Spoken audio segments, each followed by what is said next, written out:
अस्सलाम वालेकुम नाज़रीन, इस वीडियो में हम आपको बताएंगे आरफीन नाम का मतलब क्या होता है। वीडियो की जानिब बढ़ने से पहले अगर आपने अभी तक हमारा चैनल सब्सक्राइब नहीं किया तो जल्दी से चैनल को सब्सक्राइब कर लें और साथ ही लगे बेल के बटन को भी लाजमी प्रेस करें।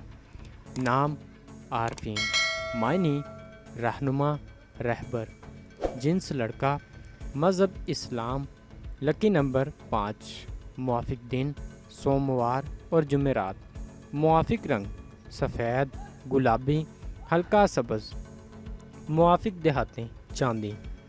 आरफीन नाम का शुमार लड़कों के नामों में होता है। आरफीन नाम की इब्तदाई तारीख उर्दू ज़ुबान से निकलती है। आरफीन नाम के अफराद के लिए खुशकिस्मत नंबर 5 माना जाता है। आरफीन नाम का मतलब रहनुमा, रहबर के हैं, जबकि खुशकिस्मत दिनों में सोमवार और जुमेरात शामिल है। खुशकिस्मती वाले देहातों में हिंसों के हिसाब से चांदी शामिल है। आरफीन नाम के अफराद के लिए माफिक रंगों में सफ़ेद, गुलाबी, हल्का सब्ज़ शामिल है। नाजरीन, अगर आप भी किसी नाम का मतलब जानना चाहते हैं तो आप हमें कमेंट करके अपने नाम का मीनिंग और तमाम तफसीलात हासिल कर सकते हैं।